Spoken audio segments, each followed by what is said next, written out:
Welcome, everybody. Welcome to the Legendarium podcast. I am Craig, your host, and joining me today is Kent Lester. Kent, how are you? Doing great. Enjoying the Hawaii weather. Good. Well, you told me before we started recording, you said you were out in Hawaii, and I'm stuck here with the Utah winter. And let's just say it didn't immediately favorably dispose me towards you, Kent. I'm just a little bit envious at the moment. It's not a great look for me. Okay. Well, yes, the weather's nicer, but then you do have volcano eruptions as well. So that's probably the flip side that you probably don't have to worry with in Utah. No, that's true. There you go. That's right. That's right. Pros and cons. All right. Well, Kent, today we are talking about how you specifically and how someone generally might make the transition from nonfiction writing to fiction writing. Now, why is this a topic that we want to talk about today? It's first of all because it's my podcast and I get to do what I want, and this is a topic I'm interested in. So if you don't like it, skip this episode. That's fine. But I think it's really interesting because I think nonfiction writing is a lot more common, especially in today's world. There are probably a lot of people listening to this right now or watching on YouTube, subscribe on YouTube, who are in the boat of, hey, I do blog posts, I do memoirs or something like that. I don't know. But I suspect that is more common than somebody who really sits down and buckles down and writes fiction. And so, but I know that there are a lot of people out there with ideas and aspirations for writing fiction. And I thought today would be a really cool conversation for how to think about making that shift and what sort of skills you can take with you from nonfiction writing to the fiction realm, what the pitfalls are going to be, that sort of thing. So that's what we're going to be talking about today. Before we do that, though, I do want to remind everybody to pop by thelegendarium.com, and that is where you can find past episodes that we've done sorted by author, by series, by topic, whatever. So that's where you can find that stuff. You can also find links to our Discord server where you can join the conversation with about 1,500 other rabid readers, and it's the nicest corner of the internet, so please go check it out. And lastly, our Patreon page. If you enjoy our episodes, if you like what we do here, we would appreciate throwing a buck in the tip jar. So go check out Patreon. It's all at thelegendarium.com. All right, so Kent, let's do a little more intro on you. People probably know you. I mean, everybody knows you as the author of what was it called? The Complete Guide to Contracting Your Home, right? That's right. Yeah. That book's been out for we've all got the copy on our bookshelf. Yes. That book's been out for 25 to 30 years in about 5 different editions. So it's been around quite a while. Yeah. But that's just to give people an idea of what you were doing before. Any other nonfiction stuff that kind of jumps out from your career, or is that the big one? Well, that's the big one. I did dabble at one time in a remodeling book, but I found that to be a little bit, it didn't hit the sweet spot that the contracting book did. Everybody thinks about building their own house or being their own remodeling or contractor for their house construction. So it's been the construction book that's stood the test of time more than any of the others. But I did dabble around in a little remodeling at one time, but it just didn't fly as well as the other one, so it went out of print. The construction one. So that one, okay, so that's been the bread and butter. That's been paying the bills for a long time. And then you decided the first fiction book that you published was about 5 years ago. So I assume a while before that, you started to get an itch. I want to write some fiction. I've got an idea for a story that I think would be really cool.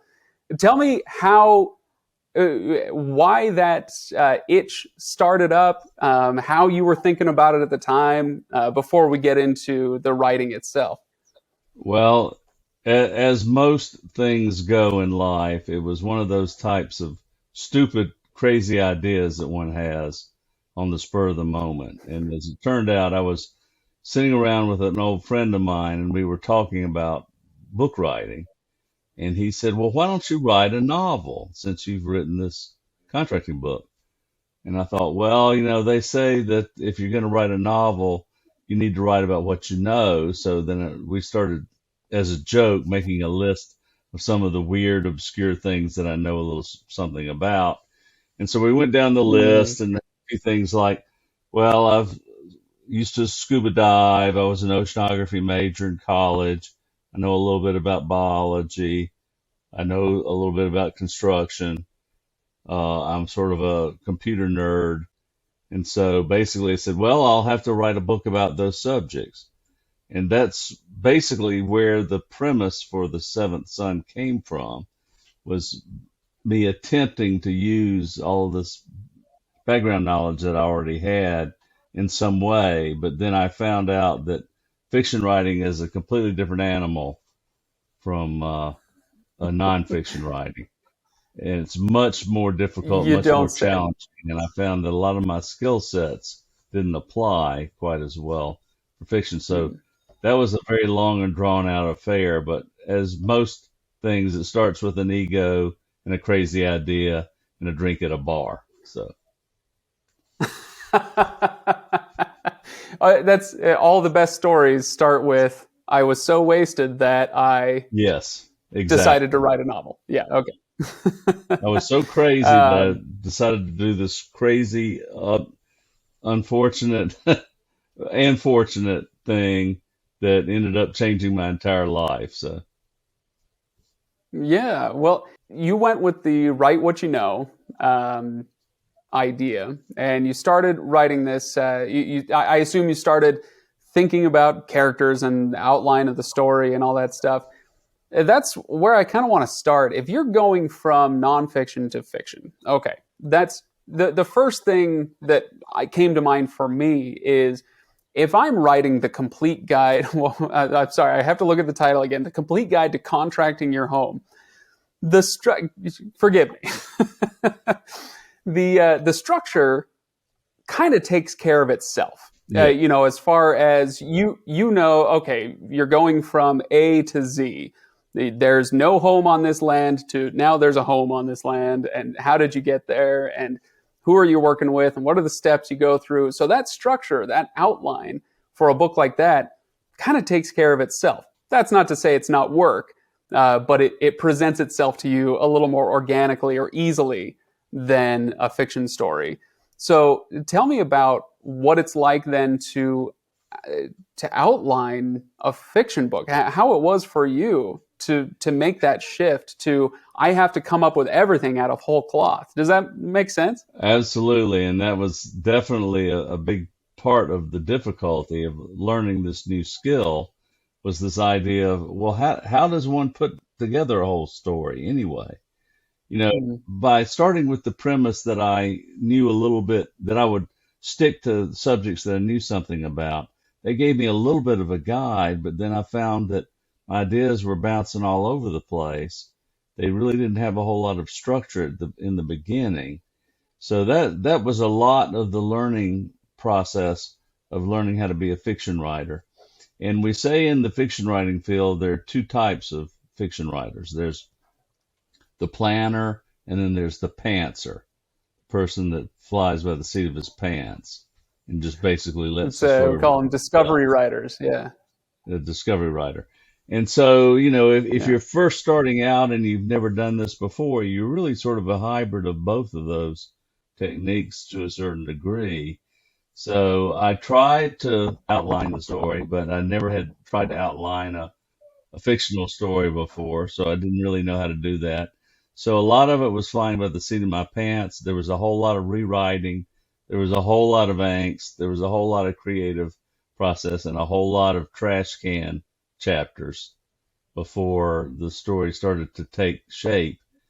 But you reach a certain critical mass where there's enough going on in the story that then the story starts to write itself a little bit. The pieces Mm. begin to connect in ways that surprise you as the writer, and then it leads you down a different path that maybe you hadn't thought of before. And that's sort of what happened. That this was a long process. This was sort of a labor of love and of hate too, of trying to write the story. So, but it does. A good story evolves over time, basically, or at least Mm. the stories that I like to read. I should tell people the book that we're talking about, the book that you wrote is called The Seventh Son, and Right, that's been out for a few years now, and it's a thriller novel.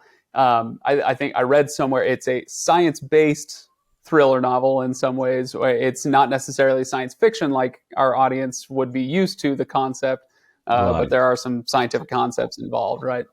Um, so you went to a thriller book. So let me ask you this: did you feel like you were reinventing the wheel structurally, or did you take kind of the arc of the story from stuff that you had read and stuff that you had loved, and just say, hey, okay, this is a great flow for, okay, I need this scene here, I need this, okay, I've got my inciting incident, I've got my info dump, I've got my crescendo, whatever, so did you pull in structural ideas from elsewhere, or did you kind of sit down and say, I'm just going to, write how I want to write, and not necessarily reference anybody else? Well, that's a good question because I'll have to make a little bit of a confession here. When I first began writing this story, I had read very few novels.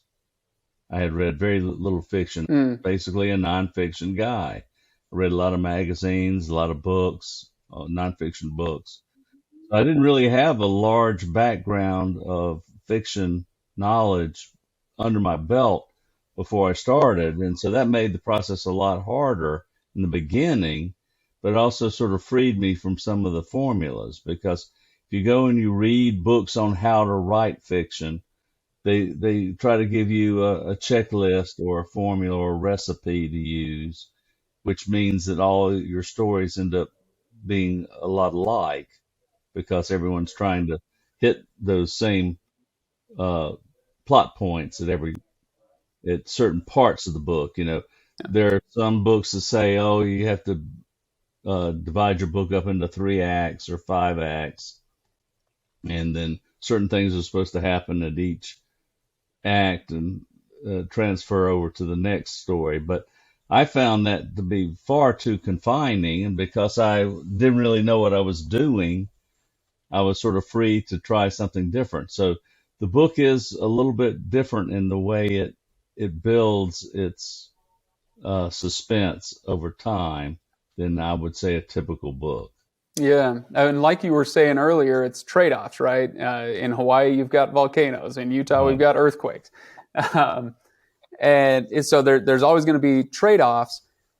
I mean, we have the word formulaic for a reason, right? So if somebody's following a formula, right. it can feel formulaic. However, the trade-off on the positive side is you can probably rip through a book pretty quick if you want to write it that way. Yes. If you've got a formula figured out, it can speed you up. Did you feel like well, I guess I should just ask you straight out. How long did it take you to write that first book? Did it feel like an eternity? Yes, it was an eternity, literally and figuratively. I probably started this book back in oh my gosh, as early as the late 80s. And this book sat on the shelf for a long period of time, and it would go through little growth phases or little evolutionary spurts now and then I would throw out a whole bunch of the book and go back and rewrite it, and then it would end up being a completely different Mm, animal as it evolved over time.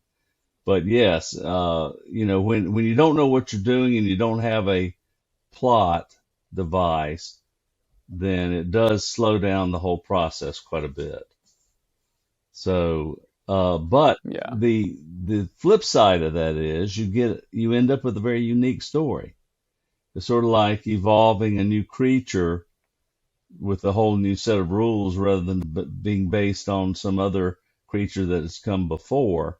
So I think most people who have commented on the Seventh Son have mentioned that it's very unusual and it's fresh to them.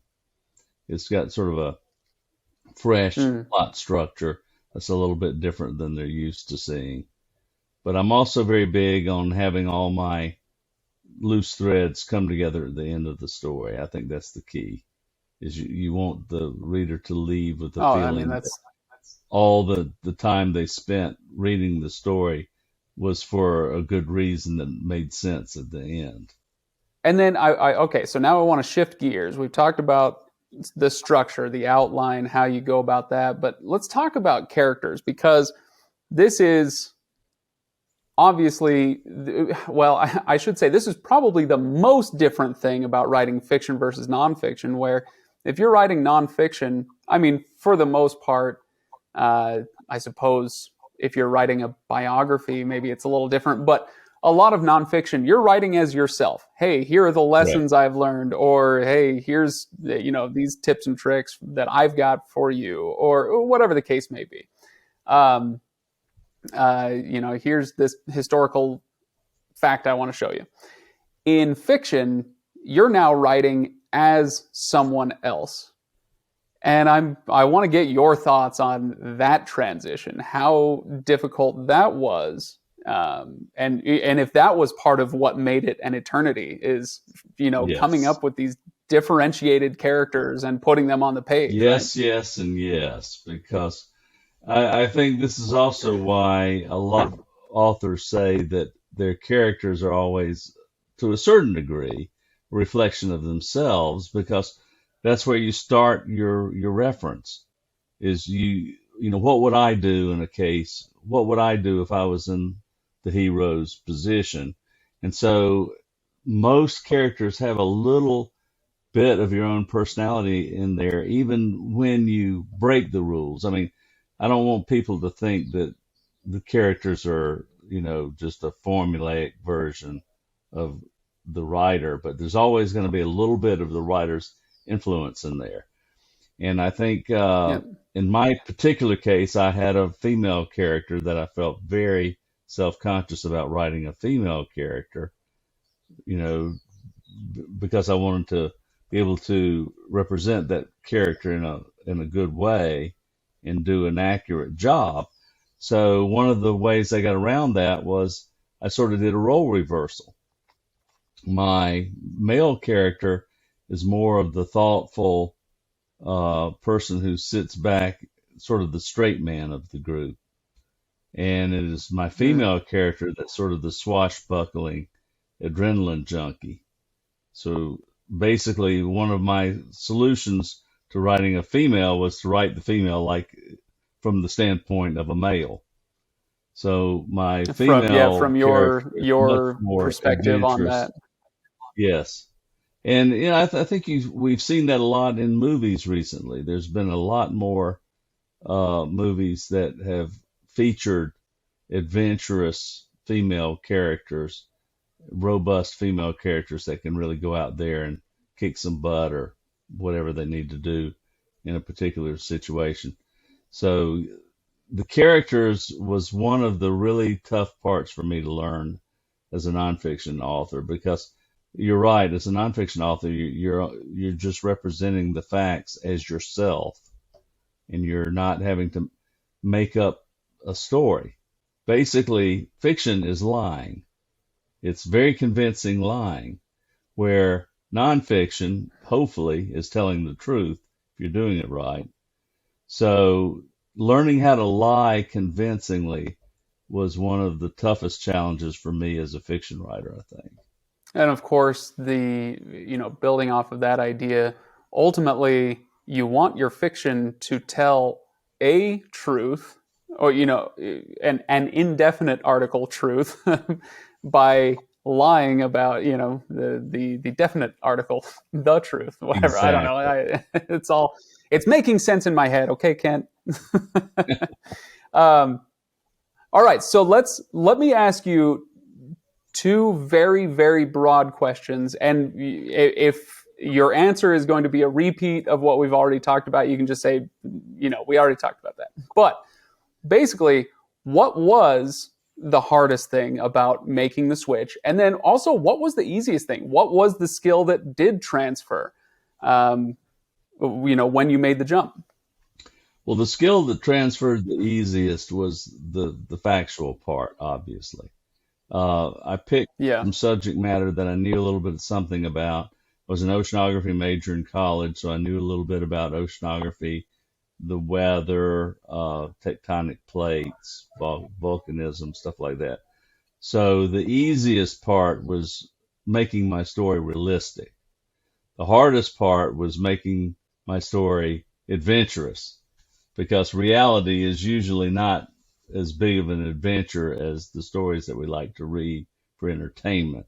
So setting and character are probably the two areas where a nonfiction writer has to spend the most time really thinking about, because that's not normally something that you have to work on if you're writing nonfiction. You're just basically telling the reader a set of facts and trying to guide that reader through an idea, where in fiction, you're right, you're still trying to tell the reader something valuable, but you're telling them something valuable through the lens of a false story, which makes it even harder, because now you're sort of mixing fact and fiction together in the sort of amalgam.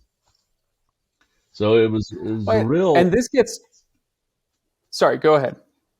it's really both challenging and difficult, but it's also very exciting, because I found it very interesting to sort of learn how you could sort of represent an idea indirectly, sort of.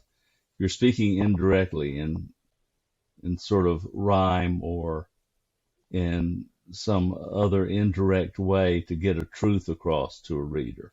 This is kind of what we were talking about before we hit the button to start recording. The eternal law of podcasting forever Yeah. and ever will always be that the most interesting stuff is before and after you record. But you were kind of talking about this, the idea of fiction being a vehicle for ideas that is in some cases for many people more effective than than the more straightforward vehicle of nonfiction. So you have an idea, and if you present it in a fictional environment, it's somehow more palatable. Remind me what it was that you had said about that. Well, I can give you a good example, I think, in the real world of Hmm. this phenomenon, which is Game of Thrones. You know, everybody loves Game of Thrones because it posed a very realistic world and story. And in fact, I remember when I first started watching it thinking to myself, this seems more realistic than some of these historical movies that I've seen about the Middle Ages. And yet the Yeah. Game of Thrones is completely made up. So, the Game of Thrones did an excellent job of sort of telling a truth through a fictional environment and through a fictional story in a way that was sometimes more effective than some of these historical movies where you go back and look at the real Middle Ages, because it's really hard for people to know what life was really like during that time. So that really stuck with me, I think, a lot by watching Game of Thrones, is how well fiction can tell a fact sometimes, but from a different perspective. Hmm. You, as you're saying this, it's reminding me of another idea that has popped into my head around these lines, which is when we're talking about transmitting an idea or transmitting truth through the lens of fiction, um, it brings up another concept that's worth thinking about if somebody's thinking about writing a book, especially if they've written nonfiction before, but even if they haven't. And that's the idea of knowing who your audience is. And I'm curious where you came down in your journey on this sort of thing. When you're writing a nonfiction book, like, I don't know, something like The Complete Guide to Contracting Your Home. If you're writing that book, you know who your audience is. You know, Yes. as a rule, roughly, kind of what stage of life they're in, and what sort of steps they're going to need to go through, and what their concerns will be. And so you have a really clear idea of who you're writing to. Does that shift when you're writing fiction? Does your scope suddenly broaden and say, I need to write something that's going to appeal to a lot more people than that niche audience that I was targeting before? Well, that's probably where my lack of fiction writing and reading experience came in. Not really knowing how to Mm, do this job when I first started it. I was sort of forced to write the type of book that I would like to read. It's very mm, hard to sort of figure out what a reader is looking for, because readers are looking for a lot of different things in the stories that they read. That's why we have variety. But I had to write a story that was one that I would enjoy reading, which may or may not make it as commercially successful as it should be, because I'm sort of a weird dude anyway. I'm a little bit of a, have a broad set of interests, and I like books that sort of intrigue me and get my brain working in a lot of different ways. And probably the hardest part for me was to take the textbook out of the story. My wife used to tell me when yeah. I was in my early drafts, says, "Are you writing a novel or are you writing a textbook?" And I said, "Well, I'm sort of writing both, I guess, but really it should be more of a fun novel." So a lot of the success of the book was about filtering out a lot of the textbook material and going more with the interesting material. And I think the sequel to The Seventh Son, which is The Third Instinct, I've been able to learn that game a little bit better and do a little bit better job of sort of telling a tale that's not only accurate to a certain degree, but also very entertaining at the same time, with the elements of suspense that you would want to have in a story. If if I've learned anything from Hollywood, it's that the shortcut there to take the textbook out of your novel is to make a really nerdy character who knows all this stuff, and as soon as they start, info dumping, have another character tell them to shut up. Exactly. Nobody cares. Let's go on an adventure. Exactly. That is, in my case, I had my wife doing it to me, so telling me to shut up. So that And worked out as you were well. the nerdy character. Yeah. Uh, Kent, let's as we wrap up this conversation, I do want to point people toward your books. The first one, I guess we've mentioned both of them. There's The Seventh Son.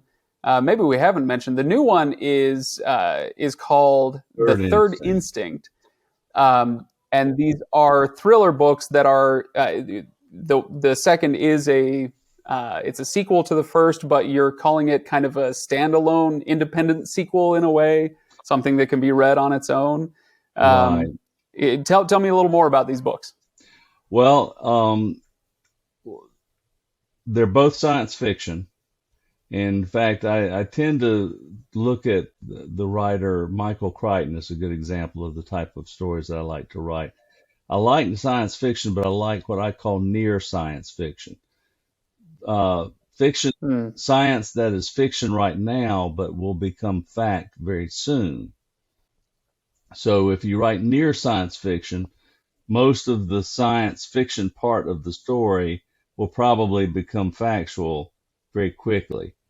The advantage to that is sometimes your fictional stories can end up becoming true in real life faster than you think it would. For instance, the first book, The Seventh Son, sort of predicted the COVID pandemic to a certain degree, even though that was obviously not my intention. This was written before the pandemic happened. But a lot of that happened because of the facts that I was using to back up my story were real, and so they sort of reflected the real world. And so a lot of the danger, when I was sitting there thinking, what would scare somebody? What would make someone interested in the story about a pandemic? And so I started putting some of that stuff in the story. And then, of course, since it was based on fact, when the pandemic came along, it was sort of frighteningly similar to what I had written in fiction. And I think the Third Instinct does that to a certain degree as well, but it's a less sciencey book. It's more about relationships and what the truth is and how we find out what the truth really is when in a haystack of falsities. So each story has a slightly different approach to a subject that affects us all to a certain degree, because we all have to worry with what's fact and what's fiction. I was gonna say one of them was prescient, and the other is it's what's the present form of prescient? I'm not exactly sure. So anyway, yeah, it sounds applicable. We'll just go with applicable. Yes, applicable. So yeah, that sounds really interesting. I hope people will go check it out. I will link to your website below, but it's simply kentlester.com. People can go check that out. You can also pick up your copy of the complete guide to contracting your home if you're thinking about building a home. That's there too. So people should go check that out. Go grab a copy of your books. Kent, thank you so much for joining us.